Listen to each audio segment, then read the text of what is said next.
हम बात कर रहे थे कि आज उन लोगों के लिए भी शर्म का मुकाम है जिन्होंने उस वक्त इजराइल को तस्लीम किया। आज उनके पास कहने को कुछ भी नहीं है, लेकिन सूरत हाल और प्रेशर इतना बिल्ड है कि शायद अब कुछ ना कुछ किसी ना किसी को करना पड़ेगा ही पड़ेगा, ना चाहते हुए भी। जी उसामा। सुमैया देखें, पाकिस्तान ने तो आज तक तस्लीम किया ही नहीं, और ख़ुद शीरी मज़ारी साहिबा ने हाल ही में ये बात कही एक जगह पर इस्लामाबाद में ही कि पाकिस्तान पर बहुत ज़्यादा दबाव था इसराइल को तस्लीम करने के लिए। लेकिन क्या उन मुल्कों ने जिन्होंने हाल ही में तस्लीम किया इसराइल को, बड़े गले भी मिले, उनसे सिक्योरिटी पैक्ट्स भी कर लिए, कोई उन्होंने इंडिकेशन दिया कि हम इस पर वापस जा रहे हैं? कोई उन्होंने ऐसी बात कही है? कुछ तो कर ले, इतना तो कम से कम वो कर सकते हैं कि उनको कहें कि जनाब ये आप अपना सफीर वापस ले जाएं, कुछ तो करें वो। ये इनमें इतनी बेहिसी है कि इनको कोई परवाह नहीं है। और आज ये जो एक बना हुआ है, एक दबाव बना हुआ है, कोई माने ना माने लेकिन इसराइल पर एक दबाव है। आज अमेरिका को भी वहां पर वीटो करता है, मुनाफिकत देखे बाद में जाके कहते हैं कि जी हमने सबूत मांगे हुए इसराइल से कि जो बिल्डिंग्स तबाह की गई हैं, चूंकि उनकी अपनी एपी की बिल्डिंग थी जो तबाह हो गई, तो जनाब ये सबूत दें कि यहाँ पर हमास का था, हमें अभी तक कोई सबूत नहीं आए। फिर ये कि जनाब बाइडन तो मुसलसल दबाव डाल रहे हैं, ये दो नंबरियां कर रहे हैं सब। तो ये अब देखिए कि इसराइल पर ये जो इस वक्त दबाव है, जब ये खत्म हो गया इन्होंने फिर गले मिल जाना है। नहीं तो उसामा फिर इसका क्या हाल होगा? अब अगर ये इजरायली वजीर आजम का तो कलेजा ठंडा ही नहीं हो रहा, वो तो कह रहे हैं कि हम तो बमबारी करते रहेंगे जब तक कि ज़रूरत होगी। और दूसरा ये कि वो जो बयान, हालिया बयान था, वो तो ये था ना कि हमास ने जो रॉकेट फायर किया है, अपनी हद पार की है, रेड लाइन क्रॉस की है, तो वो उनको अपनी रेड लाइन नज़र नहीं आती कि उन्होंने किस तरह रेड लाइन क्रॉस की, उन्होंने कितना नाजायज़ तरीके से, गैर कानूनी तरीके से सब कुछ किया, क्योंकि उनकी पुष्ट बनाई हो रही है, क्योंकि उनको हिमायत हासिल है ममालिक की। और वो ज़ाहिर है जिस तरीके से जुल्म ढा रहे हैं, रोकने वाला कोई नहीं। अगर आज कोई हल निकलता है तो क्या आपको लगता है कि वो अपने बयान पर, इस मुआहदे पर, जो भी मुआहदा होता है, जो भी इसका हल होता है, उस पर कायम रहेंगे? देखिए, मुझे इसका कोई देर पर फौरी तौर पर तो मुआहदा होता नजर नहीं आ रहा। देखिए, चीन भी कह रहा है, तमाम कह रहे हैं 2 स्टेट सोल्यूशन, 2 रियासतें हों। अब उनको पता है इसराइल को यहां से कोई निकाल तो सकते नहीं, लेकिन चलें आप फलस्तीन को एक अलग रियासत दे दें। लेकिन रियासत का मामला यह है, रियासत का मतलब यह है कि इसराइली अपने फैसले खुद कर सकेंगे, कम से कम उसके बाद ये रियासत होगी। और अब मजीद इसराइल जो है 90% आंख पर कब्जा करने के बाद बाकी जो 10% रह गया उस पर अब कब्जा ना करे। रियासत बन जाएगी तो उनकी अपनी कोई पुलिस फोर्स होगी, रियासत बन जाएगी तो उनका कोई अपना सेहत का निजाम होगा, कोई पानी का, बिजली का, कोई शायद आगे चल के शायद अगर ये इन्होंने इजाजत दी कोई उनकी फोर्स ही बन जाए। आज ना उन बेचारों के पास कोई नेवी है। देखिए, दुनिया की तारीख में शायद ऐसा कोई नहीं होगा।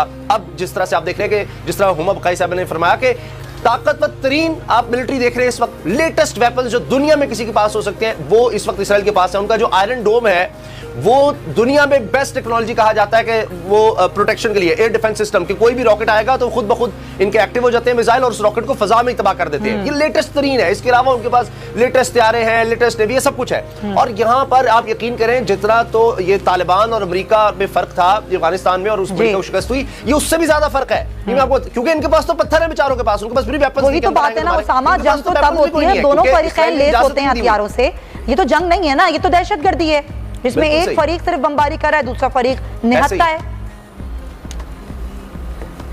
बिल्कुल ऐसे ही है। और अब जिस तरह से मैं समझता हूँ ये जनरल असेंबली का इजलास बुलाना, ये भी एक ना सिर्फ अमेरिका के मुंह पर थप्पड़ है, बल्कि जो भी इसराइल का साथ देंगे आप देखेंगे इंशाल्लाह यहाँ पर आवाज उठेगी।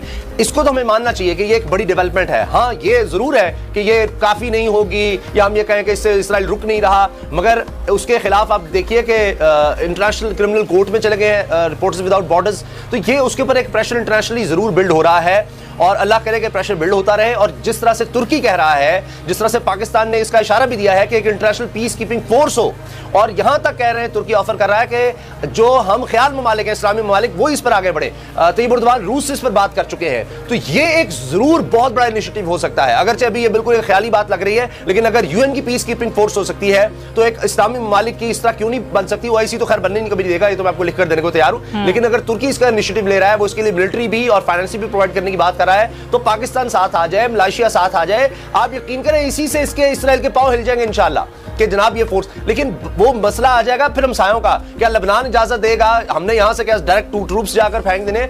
मिस्र क्या कर रहा है, लेबनान क्या कर रहा है, उर्दन क्या कर रहा है? वो तो उसके पहले गुलाम बने हुए हैं, हाथ जोड़ के इसराइल के आगे बैठे हुए कि जो आप कहेंगे जनाब। वो तो बॉर्डर तक नहीं खोलते फलस्तीन के लिए, इसराइल की इजाजत के बगैर वो तो बॉर्डर भी नहीं खोलते कि इन फलस्तीनियों को कोई इमदाद ही पहुंच जाए, कि इन तक कोई चीज ही पहुंच जाए। वो भी उसके गुलाम है वहां पर। वहां तो यह हाल है, तो किससे बंदा उम्मीद रखे?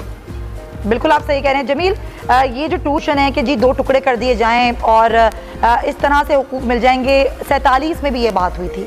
उस वक्त तो यहूदियों ने इसकी हिमायत की, अरबों ने इसकी मुखालिफत की, तो इसलिए इस पर अमल दरामद नहीं हो सका। उसके बाद फिर दोबारा इस पर बात की गई, फिर दोबारा कुछ नहीं हो सका।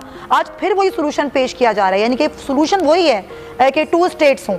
लेकिन अगर यही सोल्यूशन होना था तो ये तो पहले भी हो सकता था। ये तो 100 साल पुराना मामला है, लेकिन नहीं हुआ। हर दफ़ा एक नए तरीके से ये मामला उठता है, शिद्दत आती है, सब बात करना शुरू होते हैं, फिर ये मामला दब जाता है, फिर सब खामोश हो जाते हैं। यानी कि कोई हल तलाश करना चाहता ही नहीं है। शायद दुनिया चाहती है कि ऐसे ही सब कुछ चलता रहे जिस तरह चल रहा है, और बस ठीक है, फिर कुछ एक हाथ मजम्मत देंगे, एक हाथ करारदाद पेश कर देंगे और मामला ख़त्म हो जाएगा। देखें जी, हल तलाश करना मकसूद ही नहीं है। अगर हल तलाश करना मकसूद हो तो गुज़िश्ता 100 साल से मामला क्यों होता।